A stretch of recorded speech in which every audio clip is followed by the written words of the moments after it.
नमस्कार दोस्तों, बच्चों के सामने एक बार जल्दी से बताइएगा कि भाई क्या आप तक आवाज पहुंच पा रही है या नहीं पहुंच पा रही है।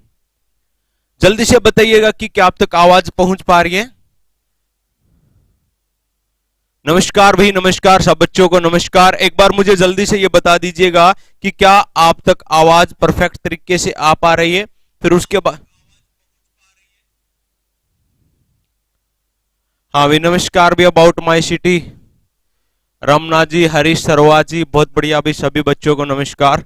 एक बार जुड़ जाइएगा और ज्यादा से ज्यादा वीडियो को शेयर भी कर दीजिएगा ताकि फिर उसके बाद आज की क्लास को हम स्टार्ट कर सकें भाई।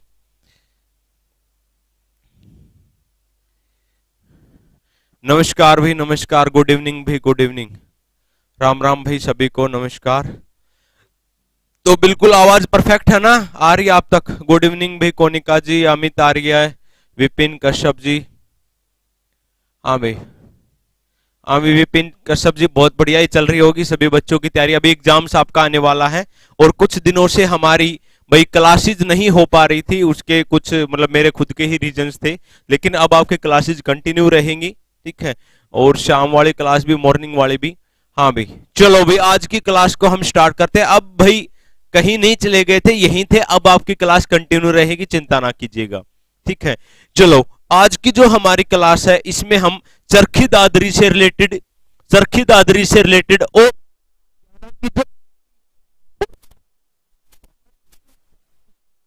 जाते हैं वो सारे के सारे हम डिस्कशन करेंगे। जो बच्चा आज पहली बार जुड़ा है चैनल से तो वो चैनल को सब्सक्राइब कर लीजिएगा। और जो मैं यहां पर आपको पढ़ाऊंगा उन सब चीजों का अगर आप पीडीएफ चाहते हैं तो इसके डिस्क्रिप्शन लिंक में आपको एक लिंक मिलेगा, वहां जाके आप टेलीग्राम लिंक से जुड़ सकते हैं। हाँ भाई, नए एग्जाम्स भी बहुत जल्दी ही होंगे। हाँ भाई, चलो भाई,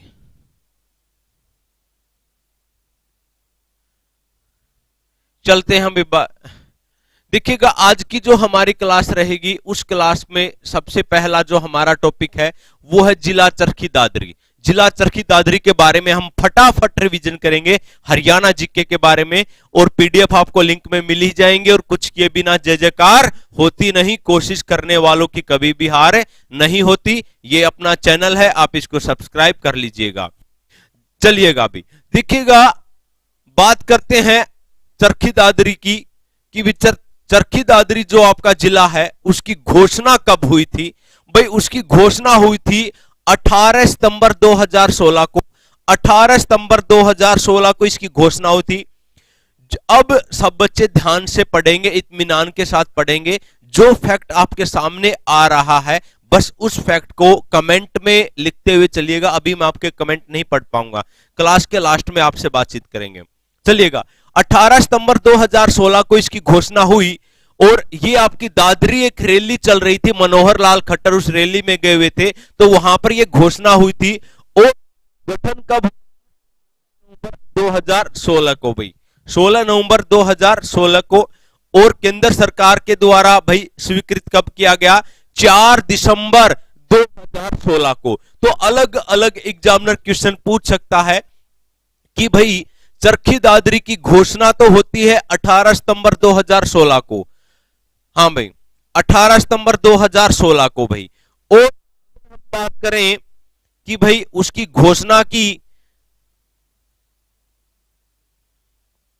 तो गठन हुआ 16 नवंबर 2016 को और केंद्र के द्वारा उसको रेटिफाई किया गया 4 दिसंबर 2016 को। और इसके उपमंडल की बात करूं तो भाई इसके 3 उपमंडल हैं। कौन कौन सा? एक तो दादरी है, एक बाडड़ा है और एक बोंदकला, बाडड़ा और दादरी। टोटल मिला के अगर मैं यहां के गांव की बात करूं तो 174 इसमें गांव हैं। 174 इसमें गांव हैं और 174 गांव में से 22 गांव महेंद्रगढ़ से मिलाए गए हैं। बाकी का आपका एरिया भिवानी से लिया गया है, लेकिन 174 में से 22 गांव महेंद्रगढ़ के हैं। उसके बाद भाई अगर इसकी उत्पत्ति की बात की जाए तो दादरी शब्द जो है, दादरी की उत्पत्ति संस्कृत का एक वर्ड है दादुर। तो दादुर से इसकी उत्पत्ति हुई है। और दादुर का मतलब होता मेंढक। मेंढक, यहां पर एक झील होती थी जहां पर बहुत ज्यादा मेंढक वगैरह पाए जाते थे। तो वहीं से इसका नाम निकल के भाई दादरी आपका पड़ा है नाम। प्राचीन नाम इसका दादुर ही हुआ करता था। और अगर मैं बात करूं तहसील की, तो चरखी दादरी, बाडड़ा और बंदकला इसकी तहसील है।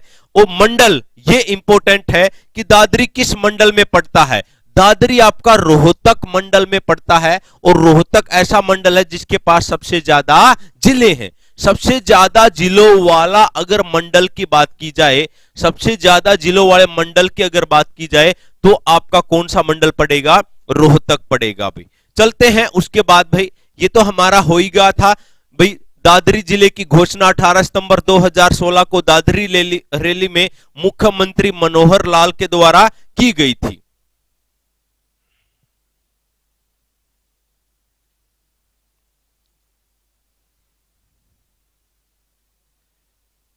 हाँ भाई, उसके बाद नेक्स्ट हम बात करें, इसको कैबिनेट से मंजूरी, ये भी आपका हो गया था, हम पढ़ चुके हैं। नोटिफिकेशन जारी के लिए भी हो गया था। ये देखिएगा, ये कह रहा है कि भी जो आपका चरखी दादरी है वो हरियाणा के मध्य पश्चिमी भाग में पड़ता है।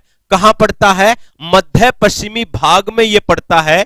और इसके पूर्व में ध्यान दीजिएगा, जो ये दादरी है इसके आपके पूर्व में क्या है? रोहतक है। पूर्व में आपका रोहतक है।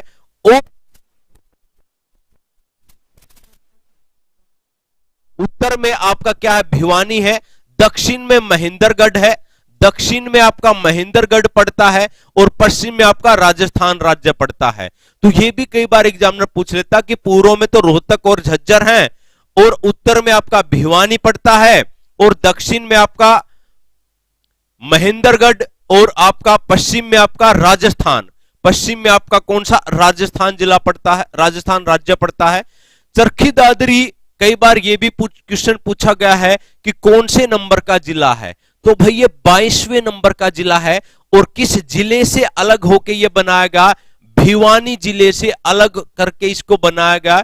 और महेंद्रगढ़ के टोटल 22 गांव को इसमें शामिल किया गया। महेंद्रगढ़ के 22 गांव को इसमें शामिल किया गया। वॉल्यूम में प्रॉब्लम है क्या?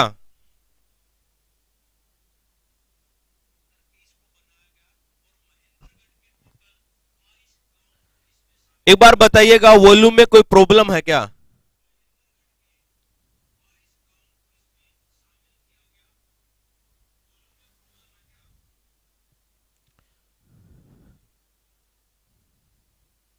हाँ भाई, बिल्कुल बिल्कुल मुकेश आलान जी। चलते हैं भाई उसके बाद,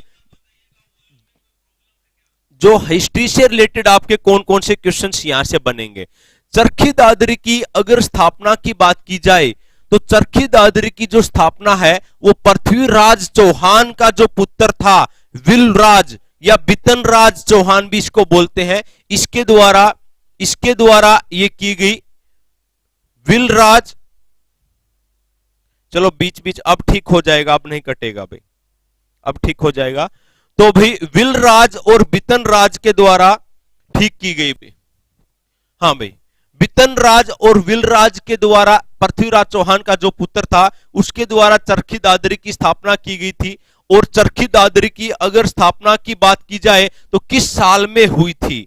साल की बात की जाए तो 1193 में, 1192-93 में आपने सुना होगा ना, तराइन के युद्ध हुए थे। तराइन के जो युद्ध हुए थे, तो 1193 में चरखी दादरी की स्थापना हुई। चरखी दादरी की स्थापना हुई। उसके बाद दादरी के साथ चरखी शब्द, दादरी के साथ सीधा सीधा क्वेश्चन पूछा जाएगा, दादरी के साथ जो आपका चरखी जो शब्द है इसको कब जोड़ा गया? 1958 में, 1958 में जोड़ा गया। और 1958 में और आपका क्या हुआ था भाई? डीआरडीओ की स्थापना हुई। डीआरडीओ की डिफेंस रिसर्च, डीआरडीओ, हाँ भाई, डीआरडीओ की स्थापना हुई। और इसी साल में नासा की, नासा क्या है भाई? यूएसए की एक स्पेस एजेंसी है। यूएसए की क्या है? एक स्पेस एजेंसी है तो यूएसए की जो स्पेस एजेंसी है उसकी स्थापना भी 1998 में हुई, डीआरडीओ की स्थापना भी हुई, और दादरी के साथ में चरखी शब्द को भी उसी समय पर जोड़ा गया था। उसके बाद चरखी दादरी के साथ चरखी शब्द जोड़ने का श्रेय, शब्द नहीं है ये शब्द है, चरखी शब्द जोड़ने का श्रेय, शब्द जोड़ने का श्रेय किसको दिया जाता, किसने चरखी को जोड़ा? तो वहां के एक सांसद होते थे रामकृष्ण गुप्ता।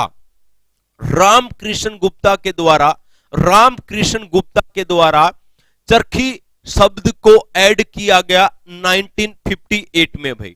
उसके बाद भाई यहां एक बहुत ही फेमस एक संत हैं जिनका नाम है संत दादू दयाल। संत दादू दयाल जो कि बहुत ही फेमस है। ऐसा माना जाता है कि भी दादरी का जो नाम है इस संत के कारण पड़ा था, दादू दयाल के कारण भी दादरी का नाम दादरी पड़ा। और ये कहां से संबंधित है, कहां से संबंधित है? संत दादू दयाल आपका चरखी दादरी से ये संबंधित है। चरखी दादरी में सीमेंट का कारखाना कब स्थापित किया गया? बहुत बार ये क्वेश्चंस आपके एग्जाम्स में पूछा जा चुका है कि भी चरखी दादरी में सीमेंट का कारखाना, सीमेंट का कारखाना कब स्थापित किया गया? 1939 में, 1939 में, 1939 में जिस समय पर द्वितीय विश्व युद्ध भी शुरू हुआ था उसी समय पर चरखी दादरी में सीमेंट का कारखाना स्थापित किया गया। अब एग्जामिनर ये पूछ लेता है कि चरखी दादरी में जो आपका सीमेंट का कारखाना स्थापित किया गया था वो किसकी मदद से या किसने किया? तो ये जो कारखाना है सेठ रामकिशन डालमिया ने स्थापित किया, सेठ रामकिशन डालमिया ने स्थापित किया। ठीक है सोनू जी, सेठ रामकिशन डालमिया ने स्थापित किया। और किस देश की मदद से? जर्मनी देश की मदद से, जर्मनी देश की मदद से इसको स्थापित किया गया। और जैसे ही आपको जर्मनी ध्यान में आए तो भाई आपको यह भी आना चाहिए कि जर्मनी से भारतीय संविधान में इमरजेंसी का कंसेप्ट को हमने बोरो कर रखा है। इमरजेंसी का जो कंसेप्ट है वो हमने कहां से उधारा ले रखा है? जर्मनी से। 3 प्रकार की इमरजेंसी होती है। राष्ट्रीय इमरजेंसी जो कि आर्टिकल नंबर 352 में है, राष्ट्रपति शासन 356 में है, फाइनेंशियल इमरजेंसी 360 में है, जो कि अभी तक एक बार भी नहीं लगी है। हालांकि नेशनल इमरजेंसी 3 बार लग चुकी है। चरखी दादरी सीमेंट कारखाने को हरियाणा सरकार ने कब अधिकृत किया, कब उसको भी रेटिफाई किया गया हरियाणा सरकार ने भी? ठीक है भाई, तो चरखी दादरी जो आपका सीमेंट कारखाना है इसको हरियाणा सरकार के द्वारा 23 जून 1981 को, 23 जून 1981 को भाई, 23 जून 1981 को अधिकृत किया गया। जल्दी से डेट लिखेगा। ठीक है आशीष दलाल जी, नोट्स तैयार हैं, बस वो पीडीएफ बनाना बाकी है। तो कल दिन में वाली जो क्लास होगी उसमें मैं आपको डाल दूंगा। 800 क्वेश्चंस तैयार हो गए करंट अफेयर्स के, पिछले एक साल के महत्वपूर्ण 800 क्वेश्चंस रेडी हैं। तो कल जैसे उसकी पीडीएफ बनेगी, पीडीएफ बना के मैं आपको डाल दूंगा। तो 23 जून 1981 को इस कारखाने को भी स्वीकार किया गया। और अगर आपने वीडियो को लाइक नहीं किया तो जल्दी से लाइक कर दीजिएगा। महाभारत युद्ध के समय पांडव सेना का शिविर, जो पांडव सेना का शिविर है वो भी कहां पर? चरखी दादरी में ही था। और कहां पर? श्यामसर तालाब के किनारे, श्यामसर तालाब के किनारे महाभारत के युद्ध में पांडव सेना का शिविर, पांडव सेना का शिविर कहां पर आयोजित किया गया? श्यामसर तालाब के किनारे भाई, श्यामसर तालाब के किनारे। 1857 तक चरखी दादरी किस रियासत का हिस्सा होता था? हाँ भी बिल्कुल, ग्राम सचिव के लिए भी हैं अंचित अग्रवाल जी, बिल्कुल भाई ध्यान दीजिएगा। 1857 तक चरखी दादरी किस रियासत का हिस्सा होता था? किस रियासत का हिस्सा होता था? तो राइट आंसर आपका क्या रहेगा? झज्जर। राइट आंसर आपका क्या रहेगा? झज्जर भाई। झज्जर, संदीप लोहान जी नंबर आपके पास मिल जाएगा, या फिर आप फेसबुक के ऊपर सर्च करोगे ना कृष्ण मोहन, तो वहां पर आप मैसेज कर दीजिएगा, मैं वहां पर आपको नंबर दे दूंगा। फेसबुक पे आप मैसेज कर देना। हाँ भाई, चलो भाई चलते हैं आगे। 1857 की क्रांति के बाद चरखी दादरी को अंग्रेजों ने किस रियासत में मिला दिया गया था? देखो, उससे पहले तो ये किसका हिस्सा था? झज्जर का था, लेकिन 1800 क्रांति के बाद इसको किस में मिला दिया गया था? जींद रियासत में। जींद रियासत में मिला दिया गया था। हाँ भाई, फाल्कन फाल्कन क्या है भाई विटी?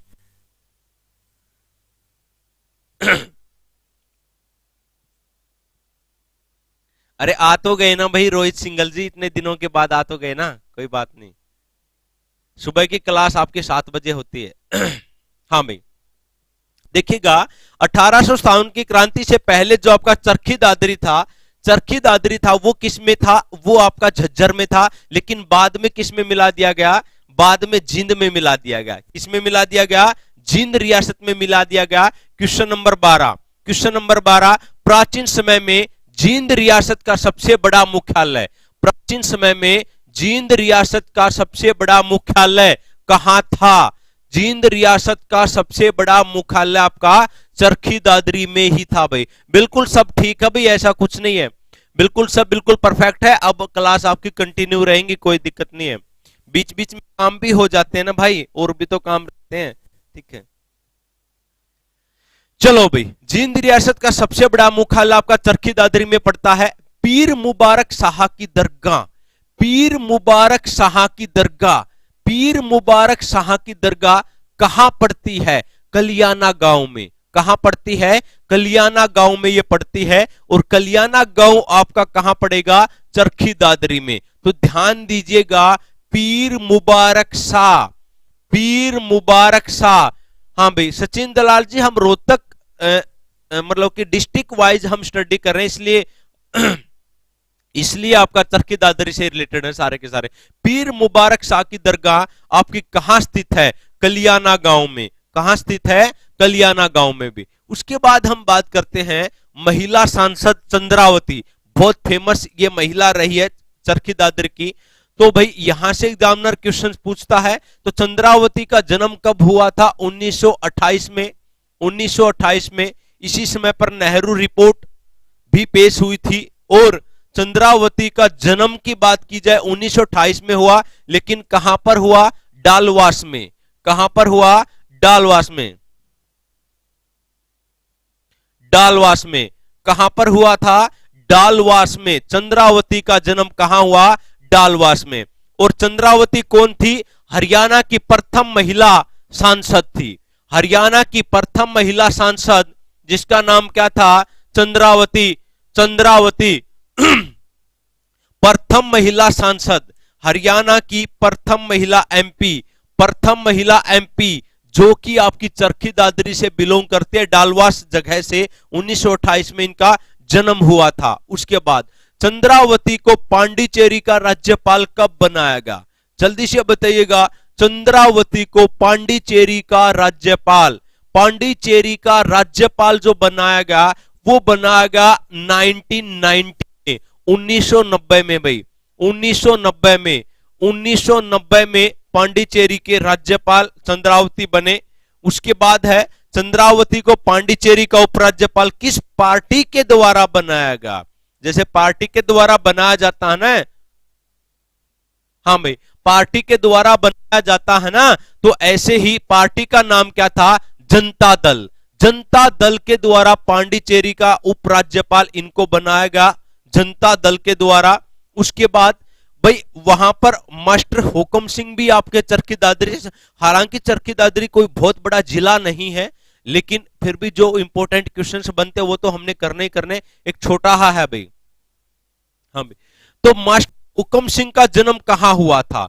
मास्टर हुकम सिंह, भाई मास्टर जो हुकम सिंह है वो आपके कहां से बिलोंग करते हैं? ढानी फोगाट से। और जिला आपका कौन सा?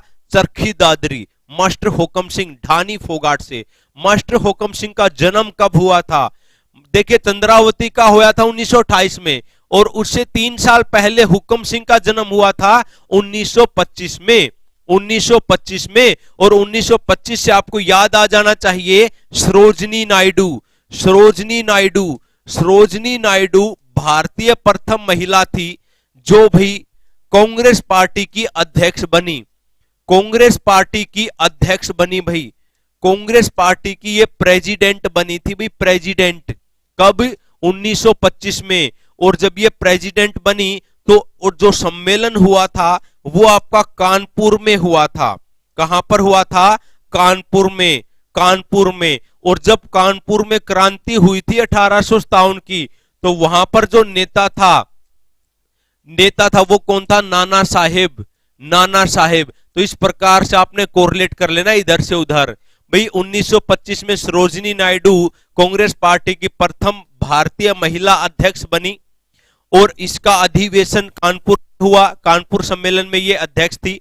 और कानपुर आएगा तो आपसे एग्जामिनर पूछ सकता, कानपुर जो 1857 की क्रांति हुई थी, जो 1857 की क्रांति जो हुई थी, 1857 की जो क्रांति की जो हुई थी, उसके जो नेता थे वो आपके नाना साहेब थे।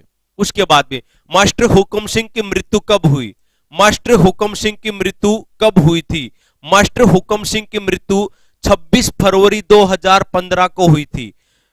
फाल्कन जी, मैं कई बार बता चुका हूं विट्टी क्यों छोड़ दिया, ठीक है, और मेरे हिसाब से ज्यादा डिटेल में बताना आपके लिए भी ठीक नहीं है और मेरे लिए भी ठीक नहीं। तो अच्छा यही है, आप पढ़ लीजिएगा मजे के साथ पढ़िएगा। विट्टी क्यों छोड़ दिया? विट्टी छोड़ने से कोई ऐसा नहीं है कि बहुत कोई ऐसी चीज है कि भी क्यों छोड़ दिया, है ना? तो कुछ नहीं, ये तो चलता रहता है। और अब रुक जाइएगा शांति से। हाँ भाई मास्टर हुक्म सिंह की मृत्यु कब हुई थी? 26 फरवरी 2015 को। 26 फरवरी 2015 को भाई, 26 फरवरी 2015 को मास्टर हुक्म सिंह की मृत्यु कहां हुई थी? गुरुग्राम में भाई। ध्यान दीजिएगा, मास्टर हुक्म सिंह की मृत्यु 2015 में हुई और जगह का अगर नाम पूछे तो आपकी कहां हुई थी? गुरुग्राम में। गुरुग्राम में। मास्टर हुक्म सिंह कौन सी पार्टी से बिलोंग करते थे? तो इनकी पार्टी की बात की जाए तो पार्टी कौन सी थी? जनता दल। कौन सी पार्टी थी? जनता दल। ठीक है भाई, exam for king all exams regular आएंगे अभी, अब चिंता ना करो भाई, क्योंकि अब थोड़ा हम मैनेज करना पड़ेगा ना भाई चीजों को। अब अकेला यही तो काम होता नहीं है, साथ में और भी काम करने होते हैं। हरियाणा राज्य के गोपालक के रूप में प्रसिद्ध मुख्यमंत्री कौन थे? मास्टर हुक्म सिंह। ध्यान दीजिएगा, मास्टर हुक्म सिंह को गौपालक के रूप में प्रसिद्धि मिली थी।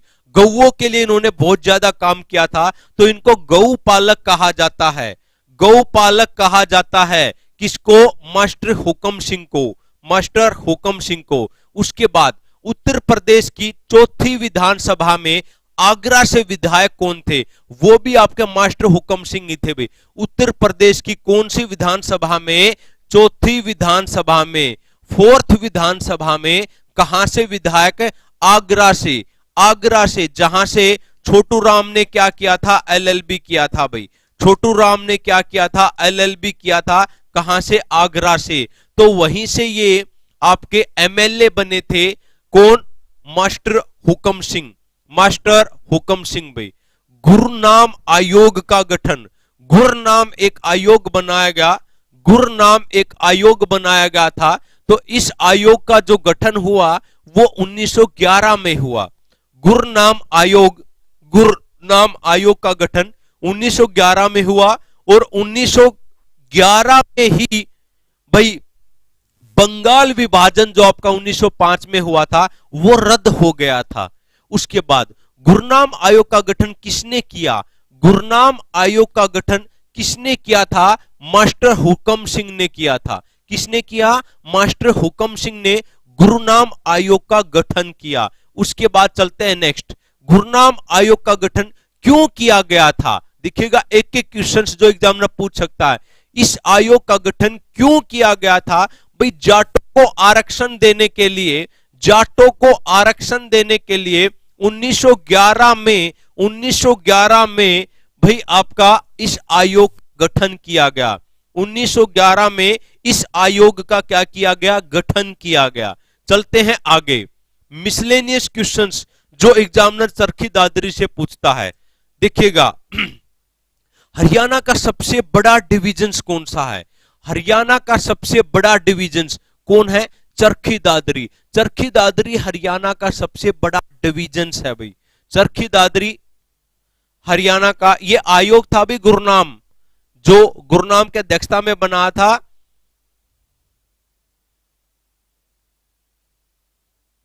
हाँ भाई, तो चरखी दादरी सबसे बड़ा सब डिवीजन है।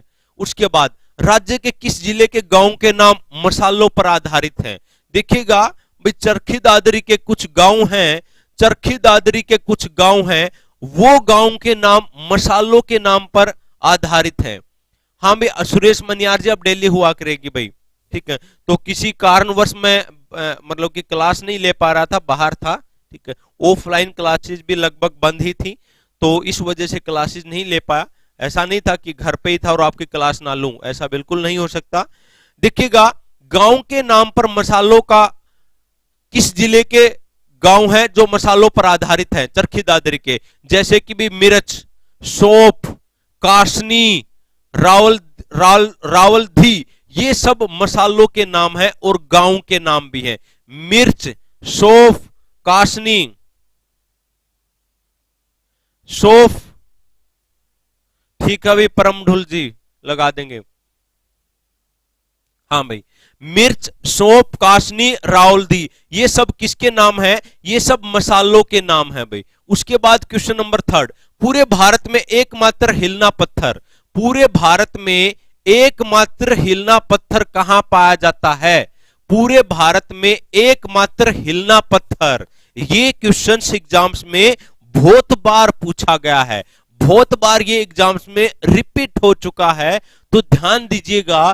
पूरे भारत में हिलना जो पत्थर है वो कलियाना गांव में पाया जाता है, और कहां पर, चरखी दादरी में। कहां पर, चरखी दादरी में हिलना, कलियाना गांव में हिलना पत्थर। कलियाना हिलना, कलियाना हिलना मिलता जुलता ही नाम है, तो याद रह जाएगा। उसके बाद चरखी दादरी का प्रमुख पर्यटक स्थल जो बार बार एग्जामिनर पूछता है, बहुत ही फेमस जो पर्यटन स्थल है उसका नाम क्या है, डेरेंगो। क्या नाम है, डेरेंगो। चरखी दादरी का प्रमुख पर्यटक स्थल का नाम क्या है, डेरेंगो। डेरेंगो, डेरेंगो। राज्य के किस जिले में, राज्य के किस जिले में कपूर की पहाड़ियां पाई जाती हैं, राज्य के किस जिले में कपूर की पहाड़ियां पाई जाती हैं। कपूर की पहाड़ियां कहां पर, चरखी दादरी में। चरखी दादरी में कपूर की पहाड़ियां भाई, कपूर की पहाड़ियां। उसके बाद भाई question number 6, question number 6, Charkhi Dadri में एक विमान दुर्घटना भी हुई थी। तो डेट आपको यहां पर याद रखना है कि चरखी दादरी में जो विमान दुर्घटना जो हुई थी वो कब हुई थी, ये क्वेश्चंस एग्जामिनर पूछ लेता है। तो विमान दुर्घटना हुई थी 12 नवंबर 1996 को, 12 नवंबर 1996 को, 12 नवंबर 1996 को चरखी दादरी में विमान दुर्घटना हुई, जिसमें कुल 349 यात्री मारे गए, जिसमें कुल 349 यात्री मारे गए भी। उसके बाद बलिदान स्टेडियम कहां पर पड़ता है, बलिदान स्टेडियम, ध्यान दीजिएगा। चरखी दादरी में बलिदान स्टेडियम भी है। बलिदान स्टेडियम कहां पड़ता है, चरखी दादरी में। भाई चरखा किसने चलाया था, महात्मा गांधी ने, और बलिदानी के लिए उनको जाना जाता है भाई। हाँ भाई, तो बलिदान स्टेडियम चरखी दादरी में है। हनुमान जी का सबसे बड़ा मेला किस राज्य में भरता है, हनुमान जी का सबसे बड़ा मेला भाई सीधी ही बात है हरियाणा में। कहां पर, इमलोटा एक जगह है, हरियाणा में एक इमलोटा नामक जगह है, इमलोटा, इमलोटा, और ये कहां पड़ती है, चरखी दादरी में। इमलोटा नामक जगह है और ये आपकी कहां पड़ती है, चरखी दादरी में। चरखी दादरी में इमलोटा नामक जगह, इमलोटा नामक जगह। उसके बाद भी प्रसिद्ध रेसर गीता बबीता, प्रसिद्ध रेसर गीता बबीता आपकी कहां से बिलोंग करती हैं भाई? प्रसिद्ध रेसर गीता बबीता कहां से बिलोंग करती हैं? जल्दी से बताइएगा। रेसलर भाई, रेसर नहीं, रेसलर। ये आपकी, हाँ, रेसर नहीं है, रेसलर है ये, ठीक है, ये गलत। गीता और बबीता विनेश फोगाट, गीता बबीता विनेश फोगाट राज्य के किस जिले से? तो गांव बलाली और चरखी दादरी में। कौन सा गांव है? बलाली गांव है, और ये कहां पड़ता है? चरखी दादरी में। ठीक है स्टूडेंट, सुदेश गोयत जी, बिल्कुल भाई लगाएंगे, चिंता ना कीजिएगा। क्वेश्चन नंबर 10 भाई, 13वीं हरियाणा विधानसभा के सबसे युवा एमएलए कौन है? ध्यान दीजिएगा, जो आपकी 13वीं की बात कर रहा है ये, 13वीं जो विधानसभा के सबसे युवा एमएलए कौन थे? सुखविंदर मांडी। सुखविंदर मांडी पिछली बार के थे, जो कि भाडड़ा में है, जो कि भाडड़ा में है। आपने बताना है वर्तमान हरियाणा विधानसभा में, ये आपके लिए क्वेश्चन है, कमेंट करके जरूर बताइएगा। वर्तमान हरियाणा विधानसभा में सबसे युवा, ये मैं क्वेश्चन आपको करवा चुका हूं, सबसे युवा एमएलए और सबसे बुजुर्ग एमएलए कौन है भाई वर्तमान में? ये क्वेश्चंस मैं आपको करवा चुका हूं, ये आपने कमेंट में बताना है कि सबसे युवा एमएलए और सबसे बुजुर्ग कौन है वर्तमान में। रंगीला हनुमान, रंगीला हनुमान, रंगीला हनुमान मंदिर कहां पड़ता है? चरखी दादरी में। रंगीला हनुमान मंदिर कहां पड़ता है? चरखी दादरी में पड़ता है भाई, रंगीला, है ना, रंगीला। श्यामसर तालाब, श्यामसर तालाब जहां पर भाई पांडव का लगाया गया ना, शिविर लगाया गया था, कहां पड़ता है? चरखी दादरी में। श्यामसर तालाब, श्यामसर तालाब भाई आपका कहां पड़ता है? चरखी दादरी में। श्यामसर तालाब का निर्माण किसने करवाया था? श्यामसर तालाब का निर्माण सेठ लाला सीताराम के द्वारा करवाया गया। सेठ लाला सीताराम के द्वारा श्यामसर तालाब का निर्माण करवाया गया। सेठ लाला सीताराम के द्वारा श्यामसर तालाब का निर्माण किसने किसने करवा? सेठ लाला सीताराम के द्वारा। उसके बाद भाई हरियाणा पर्यावरण, हरियाणा, ध्यान दीजिएगा, हरियाणा पर्यावरण संरक्षण एवं शोध समिति का गठन कब हुआ था? 1992 में। 1992 में किसके द्वारा? राव सरवण सिंह के द्वारा। हरियाणा पर्यावरण, हरियाणा पर्यावरण संरक्षण एवं शोध समिति, हरियाणा पर्यावरण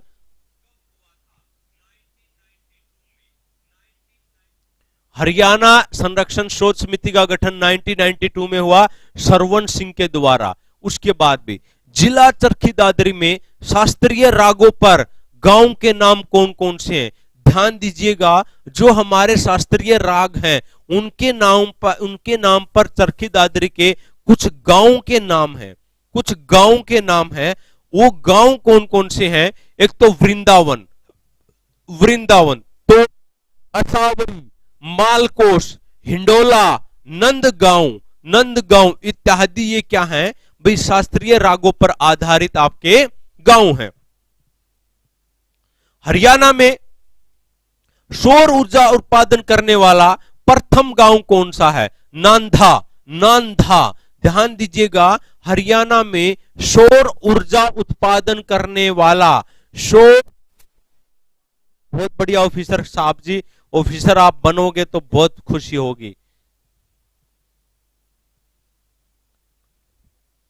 हाँ भाई, तो सौर ऊर्जा उत्पादन करने वाला प्रथम गांव का नाम क्या है? नांधा, जो कि भाडड़ा में पड़ता है। भाडड़ा से अभी कौन है भाई आपका एमएलए वर्तमान में? अभी वर्तमान में हरियाणा में भाडड़ा से कौन है एमएलए? जल्दी से नाम बताइएगा, बहुत ही फेमस लेडी है भाई, सबको पता होना चाहिए। जल्दी से आपके लिए है ये क्वेश्चंस। भाडड़ा से अभी एमएलए कौन है? उसके बाद भाई 1 घंटे में 780 बार, 1 घंटे में 780 बार सूर्य नमस्कार का गिनीज बुक रिकॉर्ड, सूर्य नमस्कार का गिनीज बुक रिकॉर्ड किसके नाम है? सत्यदेव के नाम है भाई। किसके नाम है? सत्यदेव के नाम है, जो कि बेरला गांव में है और भिवानी से ये बिलोंग करता है। बेरला गांव, बेरला गांव में था भाई ये, भिवानी में था उस समय पर। 780 बार सूर्य नमस्कार, 780 बार सूर्य नमस्कार। जबकि लगातार 36 घंटे, लगातार 36 घंटे, 36 घंटे 21 मिनट तक सूर्य नमस्कार का रिकॉर्ड, सूर्य नमस्कार का रिकॉर्ड किसके नाम है? लगातार आपका ध्यान दीजिएगा, लगातार आपका 36 घंटे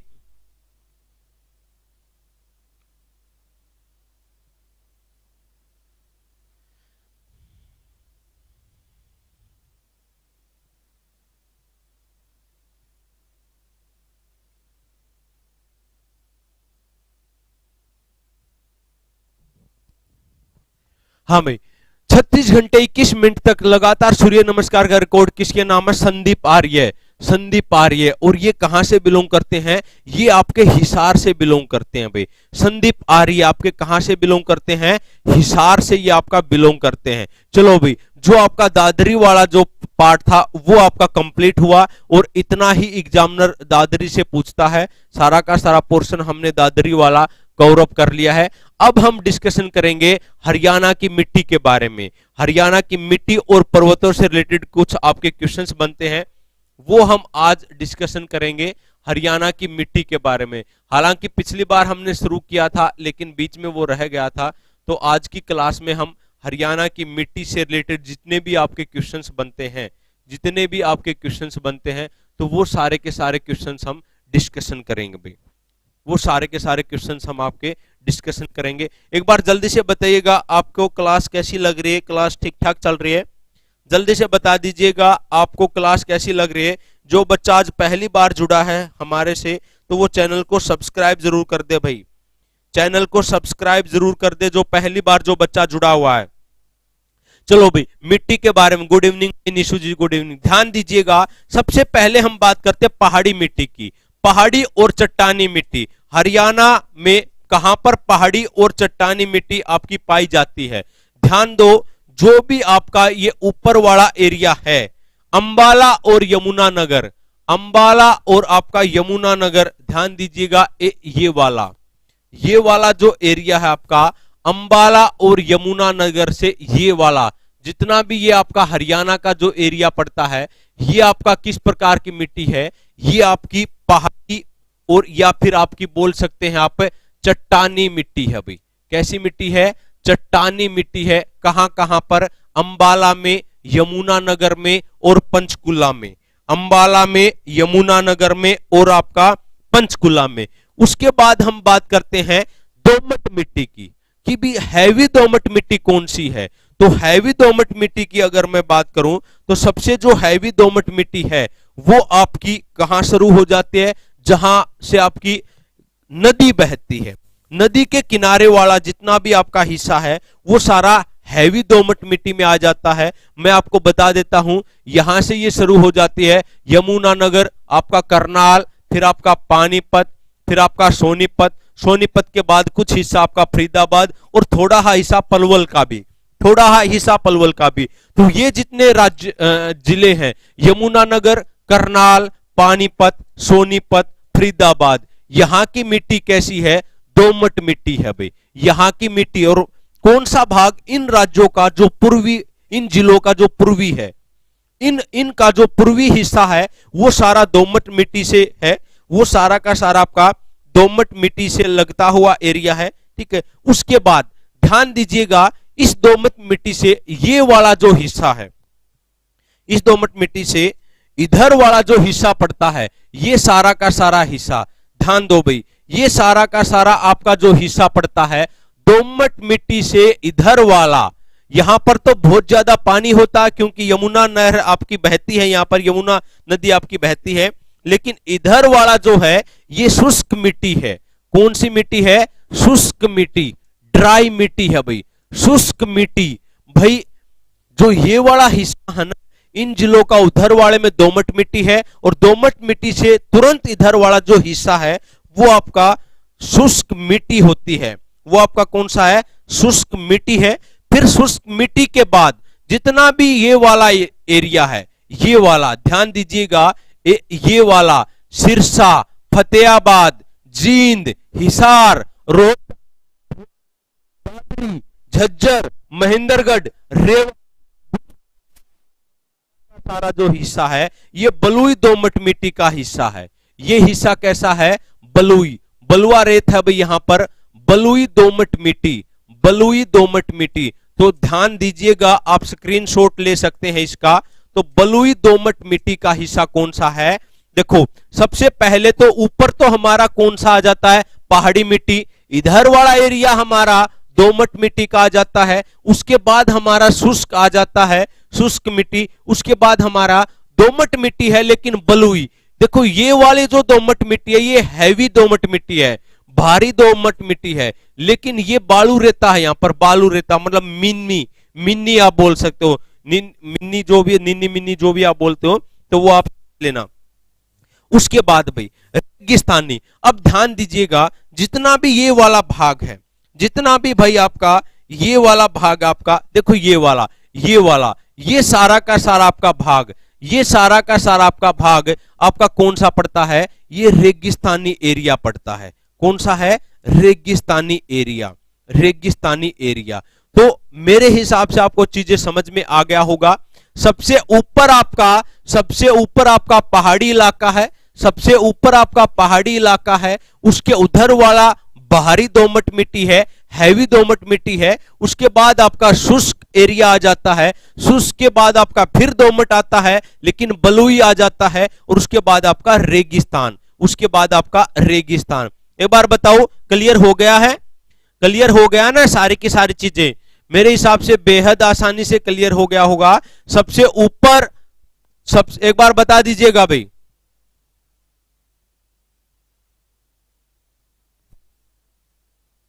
रेवाड़ी में जो आपका है, रेवाड़ी में आपकी दो प्रकार की मिट्टी पाई जाती है। एक तो रेगिस्तानी मिट्टी नीचे वाले भाग में, और ऊपर बलुई मिट्टी। देखो ये वाला जो भाग है यहां पर तो रेगिस्तान है, ऊपर ही आपका बलुई मिट्टी है, बलुई मिट्टी है भाई।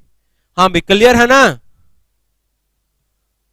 मेवात देखिएगा, मेवात का जो एरिया है ना, मेवात वाला एरिया इसमें आ जाएगा। जो ये वाला एरिया है इसमें भाई, यहां पर आपका कैसा है? शुष्क और ड्राई है भाई, शुष्क और ड्राई है। चलो भी बहुत बढ़िया, बहुत बढ़िया। अगर क्लियर है तो अब हम क्या करेंगे, इससे रिलेटेड है ना सीधे सीधे हम क्वेश्चनों को डिस्कशन करेंगे। इससे रिलेटेड जो एग्जाम्स में जो क्वेश्चंस पूछे जाते हैं, अब सीधा सीधा हम वो डिस्कशन करेंगे, कोई इधर उधर की बकवास नहीं करेंगे। एग्जामिनर जो क्वेश्चंस पूछता है अब सीधा उन क्वेश्चनों की हम प्रैक्टिस करेंगे। तो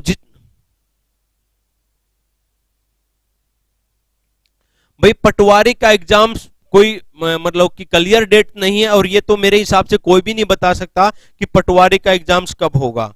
ये बात तो भाई कोई भी नहीं बता सकता कि भी पटवारी का एग्जाम्स कब होगा।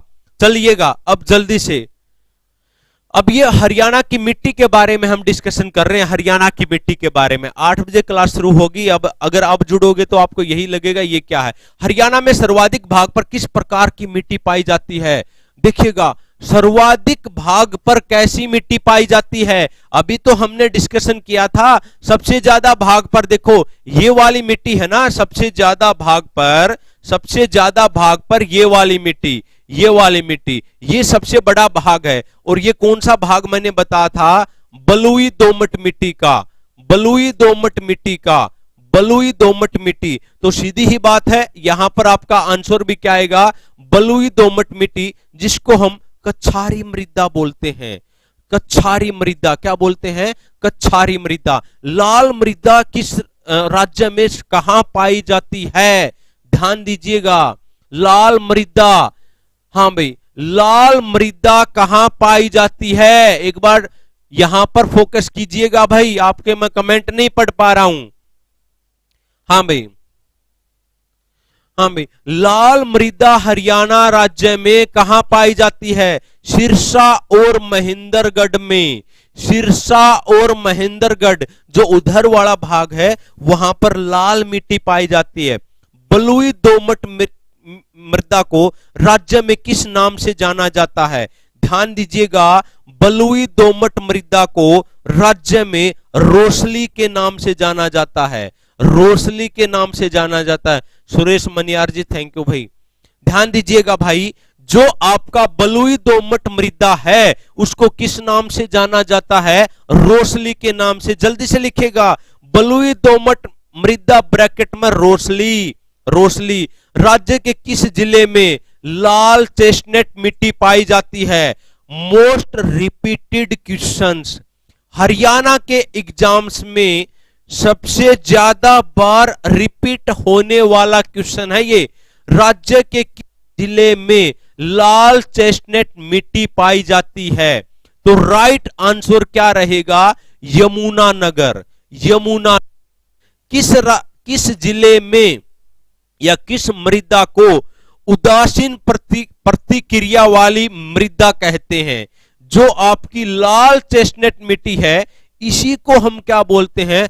उदासीन प्रतिक्रिया। उदासीन प्रतिक्रिया सोइल को हम बोला जाता है लाल चेस्टनट मिट्टी को। राज्य में कितने % मृदा लवणता व अक्षारियता से ग्रस्त है?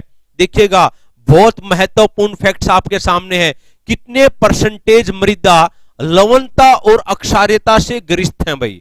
लवणता और अक्षारियता से ग्रस्त हैं। कितने % मृदा? बताइएगा कितने % मृदा? तो राइट आंसर क्या रहेगा? 32%। 32% मिट्टी आपकी सैलिनिटी से और आपकी भाई अक्षारियता से ग्रस्त है। ध्यान दीजिएगा, जहां पर लवणता और अक्षारियता से ग्रस्त जो मृदा होती है उसको किस नाम से जाना जाता है? जहां पर ज्यादा सैलिनिटी होती है, अक्षारियता होती है, उस मृदा का नाम क्या है? रे और कलर। रे और कलर। रे और कलर के नाम से उसको जाना जाता है। राज्य में रेंगती हुई मृत्यु व निर्दयी शत्रु किसको कहा जाता है? भाई रेंगती हुई मृत्यु या निर्दयी शत्रु किसको कहा जाता है? मृदा अपर्दन को। मृदा अपर्दन को। ध्यान दीजिएगा, ऐसे ऐसे नाम है भाई। हाँ भाई, मृदा अपर्दन का दूसरा नाम क्या है? रेंगती हुई मृत्यु और निर्दयी शत्रु। उसके बाद राकर बरा, बरी, लोनी व सेम कहलाती है लवणीय मृदा। जो आपकी सैलिनिटी मृदा होती है ना, लवणीय जो मृदा है, लवणीय जो मृदा होती है, लवणीय जो मृदा होती है उसको हम क्या बोलते हैं? राकर बरा बोलते हैं। राकर बरा। और दूसरा नाम उसका क्या है? बरी। दूसरा नाम क्या है? बरी। तीसरा नाम लोनी। और फोर्थ नाम क्या है? सेम। सेम की भूमि भी बोला जाता है। ठीक है, ये आपका किस भूमि का नाम है? ये आपका लवणीय मृदा का नाम है। राज्य में तरंगित बालू मैदान कहां पाए जाते हैं? देखो, यही तो एग्जामिनर क्वेश्चन पूछता है। सीधे सीधे आपके क्वेश्चंस मिलेंगे। तरंगित बालू मैदान। तरंगित बालू मैदान कहां पाए जाते हैं? महेंद्रगढ़, रेवाड़ी और गुरुग्राम में। महेंद्रगढ़, रेवाड़ी और गुरुग्राम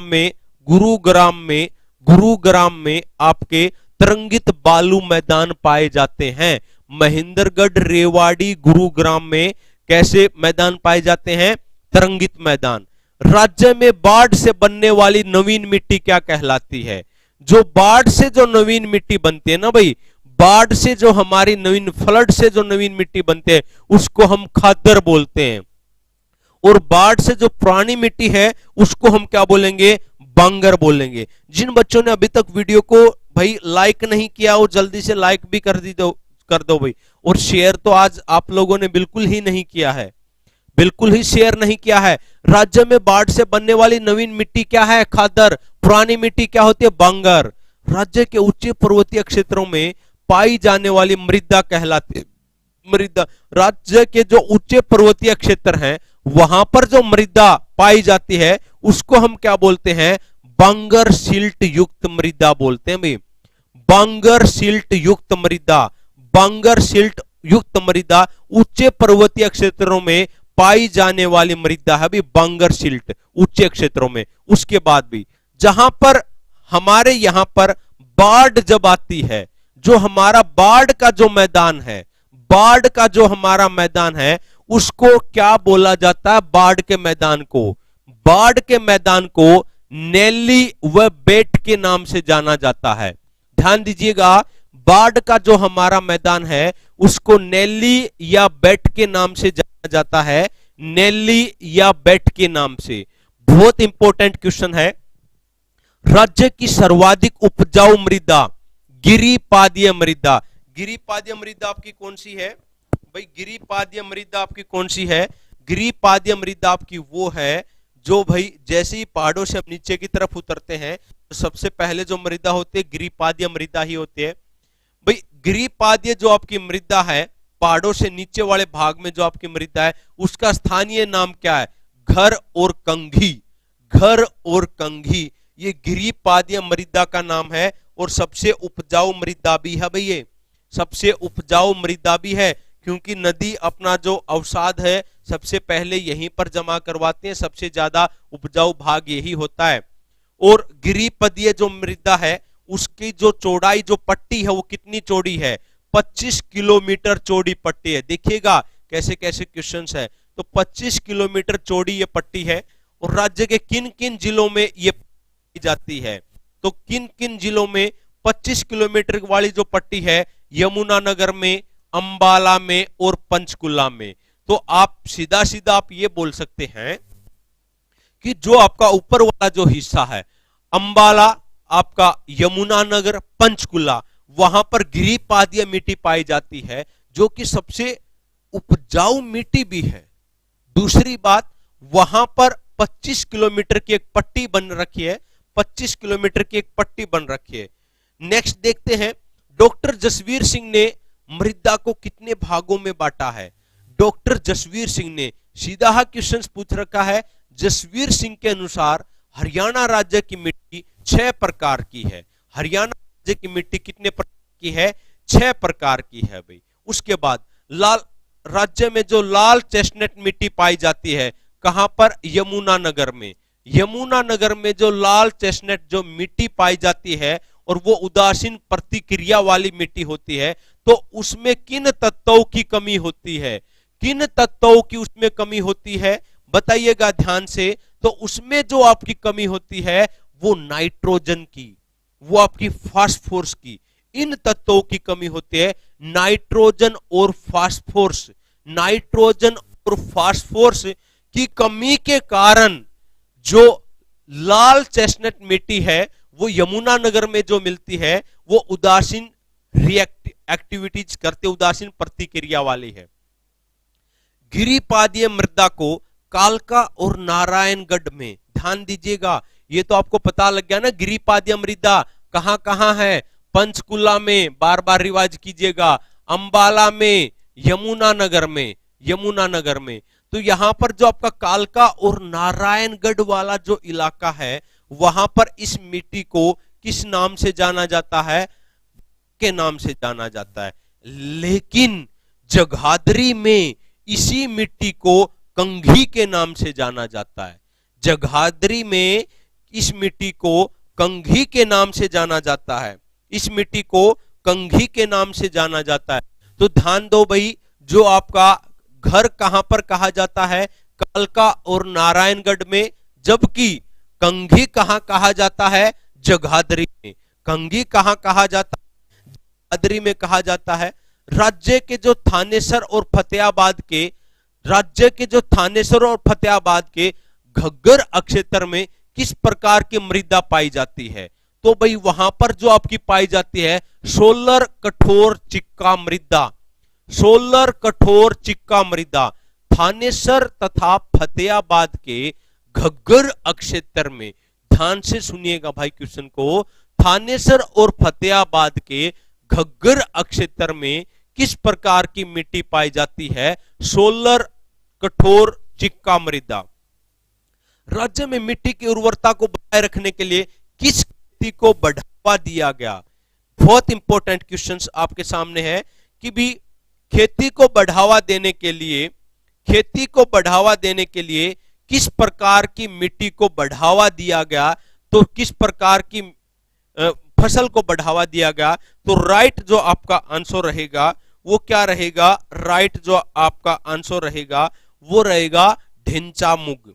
ढेंचा मूंग भाई, ढेंचा मूंग, ढेंचा मूंग, ढेंचा मूंग लिखिएगा सब बच्चे ध्यान से।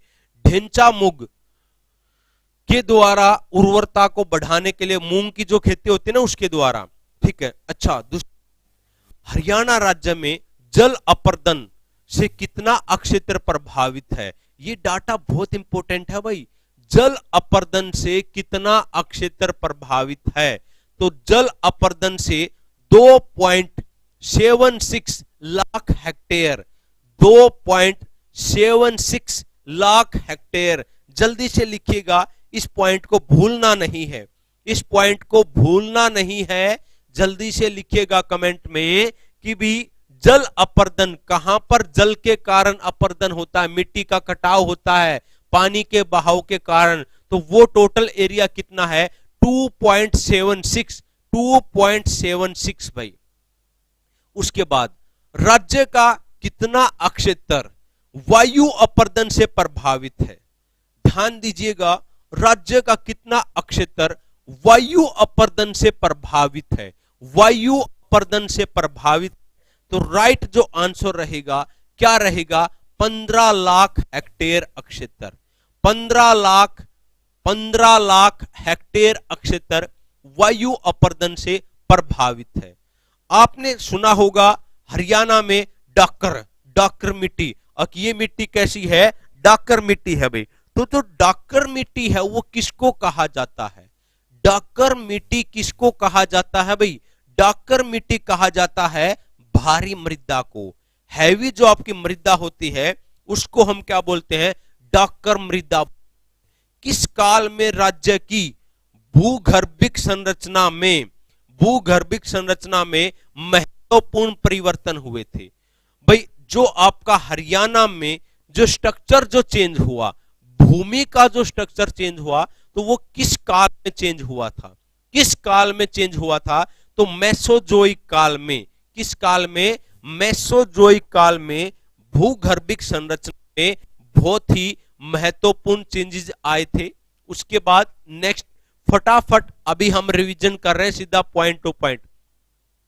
किस भूगर्भिक काल में हरियाणा राज्य में नदी, नाले, पहाड़ आदि का सुचारू रूप से निर्माण हुआ था, आदि का सुचारू रूप से निर्माण हुआ था। तो राइट आंसर क्या है, कैनोजोइक काल में। देखिएगा भाई संरचना में चेंज हुआ, हरियाणा की मिट्टी की संरचना में जो चेंज हुआ वो था मेसोजोइक काल, लेकिन नदी नालों का निर्माण, नदी नालों का निर्माण कैनाजोइक काल में, नदी नालों का निर्माण कैनाजोइक काल में हुआ। बालू के टिल्लों की सामान्य ऊंचाई कितनी होती है, जो आपके बालू के जो आपके टिल्ले होते हैं उनकी सामान्य ऊंचाई 3 से 6 मीटर होती है भाई, 3 से 6 मीटर। सुना होगा ना बालू के टिल्ले, तो 3 से 6 मीटर तक वो हाइट में ऊंचे होते हैं। और मैक्सिमम बालू का टिल्ला कितना ऊंचा हो सकता है, एवरेज हाइट की अगर हम बात करें ना भाई, एवरेज हाइट तो 3 से 6 मीटर, 3 से 6 मीटर। लेकिन सबसे ऊंचा बालू का टीला कितना हो सकता है, तो 15 मीटर तक ही हो सकता है, 15 मीटर तक ही सबसे ऊंचा हो सकता है भाई। उसके बाद भी ध्यान दीजिएगा, बालू के टिल्लों के मध्य भाग में, जो बालू के जो आपके टिल्ले होते हैं उनके मध्य भाग में जल भरने के कारण अस्थायी छिछली झीलें बन जाती हैं भाई, अस्थायी छिछली झीलें बन जाती हैं, जिन्हें आम भाषा में ठूंठ या बावड़ी कहा जाता है। बावड़ी किसको बोलते हैं हम आम भाषा में, ठूंठ किसको बोलते हैं, जो हमारा बालू होता है, बालू का टिब्बा होता है, उसके मध्य में जो झील बन जाती है उसको हम क्या बोलते हैं, ठूंठ या बावड़ी कहा जाता है। अगर आपको इन सब की पीडीएफ चाहिए तो आप क्या कर सकते हैं, अपना टेलीग्राम ग्रुप का लिंक दे रखा है इस वीडियो के डिस्क्रिप्शन में, वहां से आप वीडियो, वहां से उस चैनल को भाई ज्वाइन कर लीजिएगा टेलीग्राम को और फिर उसके बाद आपको ये पीडीएफ मिल जाएगी। राज्य का सबसे नीचा कम ऊंचाई वाला भूभाग क्या कहलाता है? अनकाई दलदल कहलाता है। अनकाई दलदल जो कि कहां पर है? सिरसा में। तो मैं हरियाणा की बात कर रहा हूं तो हरियाणा का सबसे नीचे वाला भाग कौन सा है? सबसे नीचे वाला भाग कौन सा है? तो सबसे नीचे वाला सिरसा वाला भाग पड़ता है और समुद्र तल से मात्र 200 मीटर ऊंचा है। और वैसे अगर हम ऑन एन एवरेज की बात करें ना हरियाणा की, कितने मीटर है समुद्र तल से? तो 600 से 900 मीटर के बीच में है भाई, 600 से 900 मीटर के बीच में। लेकिन सिरसा की मात्र 200 है। सिरसा की मात्र कितनी है? 200 है। ये ध्यान देना, एवरेज हमारी कितनी है? 600 से 900 मीटर है, लेकिन सिरसा हमारा कितना पड़ता है? 200 मीटर ऊंचा पड़ता है। उसके बाद भी राज्य में घग्गर नदी के द्वारा निर्मित जो बाढ़ का मैदान है, निर्मित जो बाढ़ का मैदान है उसको हम क्या बोलते हैं? नैली बोलते हैं। बहुत बड़ी क्वेश्चन आपके सामने है भाई। राज्य में बाढ़ का जो मैदान है, बाढ़ का मैदान है घग्गर नदी वाला, बाढ़ का जो मैदान है घग्गर नदी वाला, उसको हम क्या बोलते हैं? नैली बोलते हैं। नैली बोलते हैं।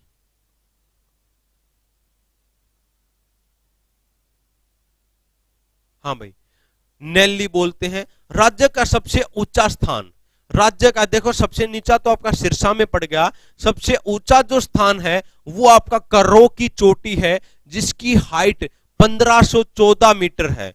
कर्रो की चोटी, जल्दी से बताइएगा ये किस जिले में पड़ती है? कर्रो चोटी, बहुत आसान क्वेश्चन है, बहुत बार रिपीटेड है भाई।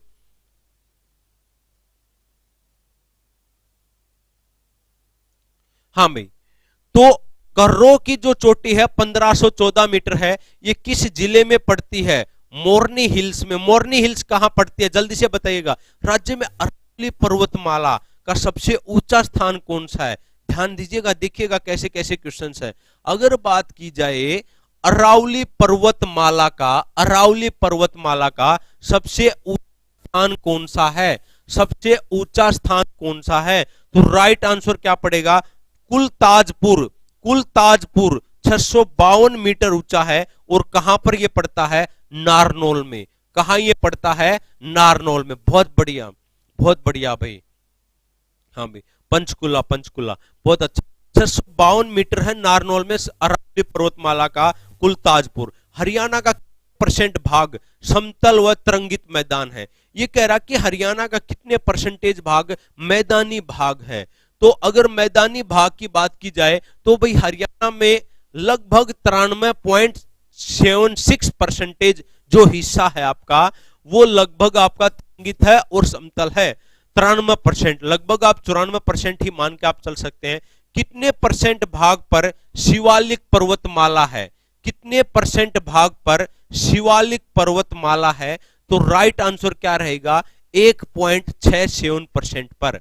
1.67% पर शिवालिक पर्वतमाला है। अरावली पर्वतमाला का प्रवेश द्वार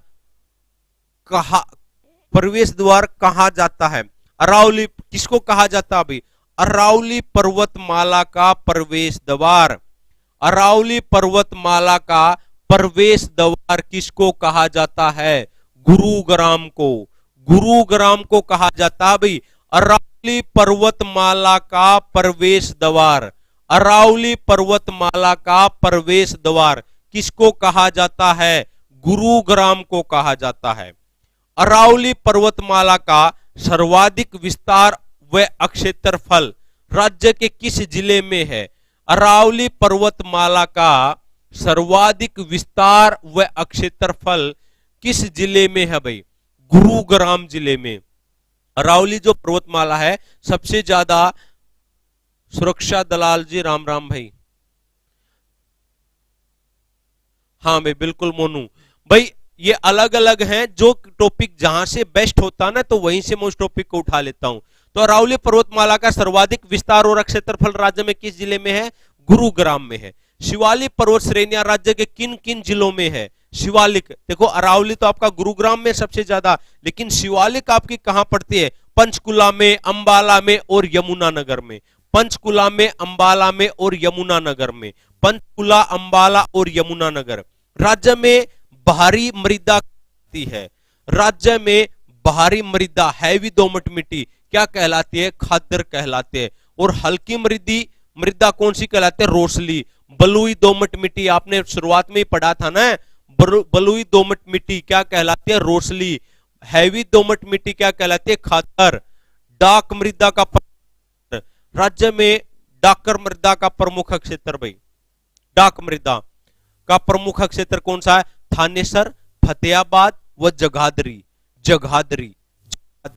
राज्य के किस जिले में सबसे ज्यादा सर्वाधिक कछारी मृदा पाई जाती है? सर्वाधिक कछारी मृदा भाई, सर्वाधिक कछारी मृदा कहां पाई जाती है? भिवानी में। भिवानी में, भिवानी में मृदा भाई कहां पाई जाती है? कछारी मृदा भिवानी में सबसे ज्यादा कछारी मृदा। शिवालिक पर्वतमाला प्रसिद्ध पर्यटन स्थल कौन सा है भाई? ध्यान दीजिएगा, जो आपका शिवालिक पर्वतमाला है इस पर सबसे ज्यादा पर्यटन स्थल आपका कौन सा है? मोरनी हिल्स। मोरनी हिल्स भाई। अरावली पर्वतमाला पर स्थित पर्यटन स्थल कौन सा है? ढोसी की पहाड़ी। ढोसी। अरावली पर्वतमाला पर जो आपका टूरिस्ट जो प्लेस है वो कौन सा? ढोसी। शिवालिक पर कौन सा? मोरनी। शिवालिक पर मोरनी, अरावली पर क्या? ढोसी। महेंद्रगढ़ में, महेंद्रगढ़ में। राज्य में अरावली पर्वतमाला का विस्तार किन किन जिलों में है? जो आपका नीचे वाला जो भाग है अरावली, वहां पर इसका विस्तार है भाई कुल कितने जिलों में? कुल 7 जिलों में। हरियाणा में अरावली जो श्रेणी है, और ये भारत में सबसे पुरानी श्रेणी मानी जाती है भाई, भारत में सबसे पुरानी श्रेणी ये मानी जाती है। इसका विस्तार आपका कहां कहां है? इसका विस्तार आपका कहां कहां है? तो भैया आपका फरीदाबाद में है, नूहू में है, गुरुग्राम में है, रेवाड़ी में है, भिवानी में है, चरखी दादरी में है, महेंद्रगढ़ में है। कुल मिला के अरावली पर्वतमाला 7 जिलों में है। कुल मिला के अरावली पर्वतमाला कितने जिलों में है? 7 जिलों में है भाई। और राज्य के किस भाग में जलोढ़ पंख पाए जाते हैं? जलोढ़ पंख। जलोढ़ पंख का मतलब कहां है? जहां पर जलोढ़ मिट्टी होती है, ऐसे पंजे के आकार के मिट्टी इस प्रकार से, तो ये वहां होंगी जहां से मैदानी भाग से नदियां नीचे उतरेंगी, फिर उसके बाद जो अवसाद अपने जमा करवाती हैं, तो जलोढ़ पंख आपके गिरिपादीय मैदानों के 7 जिलों में पाए जाते हैं। ऊपर वाले जो गिरिपादीय जो मैदान हैं वहां पर ये पाए जाते हैं। राज्य की सबसे बड़ी वेटलैंड, राज्य की सबसे बड़ी वेटलैंड, मोस्ट इंपोर्टेंट क्वेश्चंस आपके सामने है। ये आपका कहां पड़ता है? भिंडावास में। ये आपका कहां पड़ता है? भिंडावास में। सबसे बड़ी वेटलैंड भिंडावास में, कहां पर? जिला झज्जर में। हाँ भाई, कहां है? भिंडावास में, जिला झज्जर। जिला झज्जर में भाई सबसे बड़ी वेटलैंड है भाई। लवणीय भूमि से ग्रस्त क्षेत्र, ध्यान दीजिएगा, राज्य में जो आपकी सैलिनिटी भूमि है, लवणीय भूमि राज्य में कहां कहां पाई जाती है? लवणीय भूमि हिसार के पूर्वी भाग में, हिसार के पूर्वी भाग में, भिवानी में और रोहतक के पश्चिमी भाग में। मतलब हिसार के उस वाले भाग में, भिवानी के उत्तर और पूर्वी वाले भाग में, और रोहतक वाला का उत्तर वाला जो पश्चिमी भाग है वहां पर भी।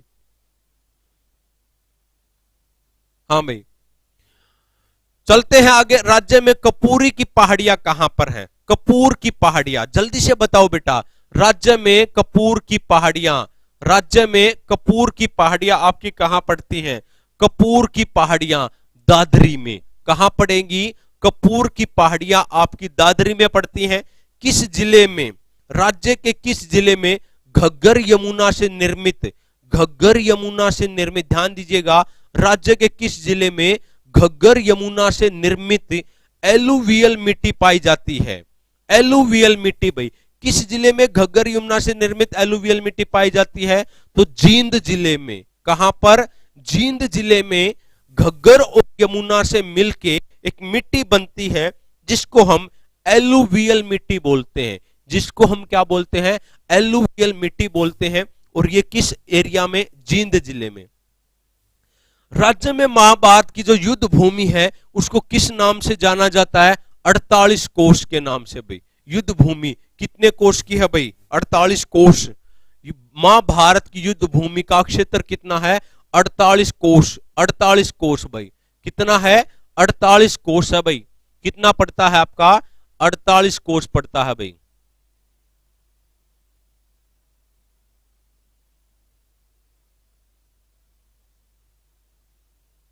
हाँ भाई, बहुत बढ़िया भाई। निशु जी कह रहे हैं कि कपूरी मेरी दादी का नाम है। बहुत अच्छा है भाई। प्राचीन समय में ऐसे ऐसे। गिरिजा जी सर डेली क्लास लिया करें प्लीज। थैंक यू भाई, डेली लेंगे। हाँ भाई, चलो सगी नहीं है, लगती तो दादी ही है। प्राचीन समय में ऐसे ही नाम होते थे, है ना। भतेरी होता था किसी का, है ना। चमोली नाम होता है ना। सरतो नाम होता था। पता नहीं कैसे कैसे नाम होते थे। हाँ भाई, चलो भी आगे। राज्य में बाढ़ के कारण मृदा अपरदन को रोकने के लिए 1947 में किस झील का निर्माण किया गया? ध्यान दो भाई, ध्यान दीजिएगा। बाढ़ के कारण जो हमारी मृदा जो अपरदित होती थी, भूमि का जो आपका कटाव होता था, तो उसके लिए 1947 में एक झील का निर्माण किया गया। एक झील का निर्माण किया गया और उस झील का नाम क्या है? बड़खल झील। उस झील का नाम क्या है? बड़खल झील है। और वो झील आपकी किस जिले में पड़ती है? फरीदाबाद में। किस जिले में पड़ती है? फरीदाबाद जिले में वो पड़ती है भाई। फरीदाबाद जिले में। राज्य में किस पर्वतीय अक्षेत्र की निगरानी, राज्य में किस पर्वतीय अक्षेत्र की निगरानी ड्रोन से करवाई जाती है? ड्रोन से करवाई जाती है। तो जो हमारा अरावली पर्वतीय क्षेत्र है, जो हमारा अरावली पर्वतीय क्षेत्र है भाई, उसकी निगरानी ड्रोन से करवाई जाती है। राज्य में क्षेमग्रस्त व लवणीय भूमि के उपचार के लिए ऑपरेशनल पायलट प्रोजेक्ट किस वर्ष प्रारंभ किया गया? ध्यान दीजिएगा, क्षेमग्रस्त व लवणीय भूमि के उपचार के लिए operational pilot project, operational pilot project किस वर्ष प्रारंभ किया गया? किस वर्ष प्रारंभ किया गया? तो राइट आंसर आपका क्या रहेगा? 1994 में। कि जो लवणीय भूमि है वो कम हो जाए, उसके लिए 1994 में हमने प्रोजेक्ट को शुरू किया। हरियाणा के मैदानी भाग की समुद्र तल से औसत ऊंचाई, देखिएगा कई किताबों में ये 600 से 900 है, कई जगह पर ये क्या दे रखा है? 700 से 900 है। ठीक है, तो इतना नहीं डीप जाएगा एग्जामिनर। कई जगह पर आपको 600 से 900 मिलेगा। जो आपको ऑप्शंस में मिले, दोनों ऑप्शंस आपको मिलेंगे नहीं, जो आपको ऑप्शंस में मिले तो उसको आप लगा सकते हैं। राज्य के किस जिले में जलोढ़ मैदान नहीं है? जलोढ़ मैदान नहीं है भाई। जलोढ़ का जो मैदान है वो आपका पंचकुला में नहीं पड़ता है। उसके बाद भी ये भी हम पढ़ चुके हैं, जो शुष्क कृषि के लिए सबसे ज्यादा, जो शुष्क कृषि का मतलब क्या होता है? जहां पर पानी की कम आवश्यकता पड़े, जहां पर पानी की कम आवश्यकता पड़े, तो उसके लिए सबसे अच्छी मिट्टी कौन सी है? रोसली। रोसली, जिसको हम हल्की मृदा बोलते हैं। जिसको हम क्या बोलते हैं? हल्की मृदा। जिसको हम क्या बोलते हैं? हल्की मृदा बोलते हैं। उसके बाद केंद्रीय मृदा लवणता, मृदा लवणता है, उसका शोध संस्थान की स्थापना कब हुई थी? लवणता के लिए एक संस्थान खोला गया। लवणता के लिए एक संस्थान खोला गया। कब खोला गया? 1969 में। 1969 में। कहां पर? करनाल में भाई। उसके बाद डॉक्टर जसवीर सिंह ने हरियाणा के कितने प्राकृतिक भूभागों में बांटा है भाई? देखो, अगर मिट्टी की बात करें तो आपको 6 भागों में, लेकिन प्राकृतिक भूभागों की अगर वो बात करता है तो 8 भागों में ज्योग्राफिकल वे में उसने डिवाइड कर रखा। लेकिन मिट्टी 6 प्रकार की, मिट्टी 6 प्रकार की। शिवालिक पहाड़ियां राज्य के किस भाग में है? शिवालिक की जो आपकी पहाड़ियां हैं वो राज्य के किस भाग में है? शिवालिक तो हम ऊपर के भाग में ना, उत्तर और पूर्वी भाग में। कहां पर? उत्तर और पूर्वी भाग में। और जल अपरदित भाई, जल के कारण भूमि का कटाव किन किन राज्यों में होगा? वहीं तो होगा ना जहां पर भाई आपका नदियां बहती होंगी। तो कहां पर होगा? यमुनानगर में, अंबाला में, पंचकुला में। यहां पर नदियों का बहाव तेज होता है, यहां पर नदियों का बहाव तेज होता है, जिसके कारण जल अपरदन होता है। उसके बाद भी पहाड़ी क्षेत्रों में जो आपके पहाड़ी क्षेत्र हैं वहां पे किस प्रकार की मृदा पाई जाती है? चट्टानी मृदा। पहाड़ी क्षेत्रों में किस प्रकार की मृदा पाई जाती है? चट्टानी मृदा पाई जाती है। भाई एक बार मुझे ये बता दीजिएगा, आज की जो आपकी क्लास है ये आपकी क्लास कैसी रही भाई? कैसी आपको आज की क्लास लगी? एक बार जल्दी से बता दीजिएगा, आज की जो आपकी क्लास है वो कैसी क्लास है? कैसा लगा भाई आपको? फटाफट पढ़ के, और अब आपकी क्लास डेली हुआ करेंगे, कोई इसमें चिंता वाली बात नहीं है, ठीक है? हाँ भाई जल्दी से बताओ भाई। और कल शाम को फिर आपकी 8 बजे क्लास की धुआंधार तरीके से इसी प्रकार से, और मॉर्निंग में आपके करंट अफेयर्स की क्लास लूंगा, और 800 करंट अफेयर्स के क्वेश्चंस, नेशनल करंट अफेयर्स के 800 क्वेश्चंस भाई तैयार हो गए हैं। एक वर्ष के नेशनल करंट अफेयर्स के, नेशनल करंट अफेयर्स के क्वेश्चंस। इसके बाद हरियाणा करंट अफेयर्स का नंबर आएगा। 800 प्लस क्वेश्चंस एक ही पीडीएफ में आपको मिल जाएंगे। नोट्स तैयार हैं, बस पीडीएफ बनाना है, क्योंकि पीडीएफ बनाने में भी तो भाई टाइम लगता है। हाँ भाई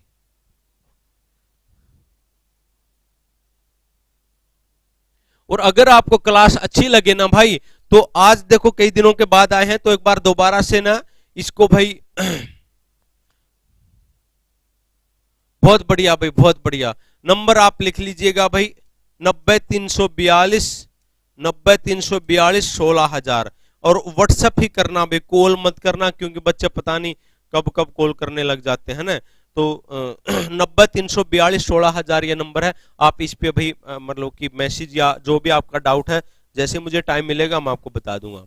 हाँ भाई हरियाणा करंट अफेयर्स भी बिल्कुल करवाएंगे मीनाक्षी जी, चिंता ना कीजिएगा। सुरेश मनियार जी बिल्कुल आपकी बात को भी ध्यान दे लिया गया है, आपकी बात को भी नोट डाउन कर लिया गया है, और जल्दी ही हम आपकी हरियाणा की करंट अफेयर्स करेंगे। और कल आपको इसका पीडीएफ मिल जाएगा, किसका? 1 साल की करंट अफेयर्स का, नेशनल करंट अफेयर्स का। पार्ट 1 होगा ये, पार्ट 2 बहुत जल्दी ही आएगा, ठीक है? तो चलो भाई आज के लिए इतना ही है। सब बच्चे एक बार लिखेंगे, पढ़ते रहो बढ़ते रहो। सब बच्चे एक बार नीचे जरूर लिखेंगे कि भी पढ़ते रहिएगा और बढ़ते रहिएगा। एक बार जल्दी से लिखिएगा भाई कि पढ़ते रहिएगा और बढ़ते रहिएगा भाई, पढ़ते रहिएगा और बढ़ते रहिएगा। एक कोर्स भाई 3 किलोमीटर के आसपास होता है, जो बच्चा पूछ रहा है। ठीक है भाई सन्नी लांबा जी, ये ग्राम सचिव स्पेशली तो क्लास अभी ग्राम सचिवों के लिए कर दो है।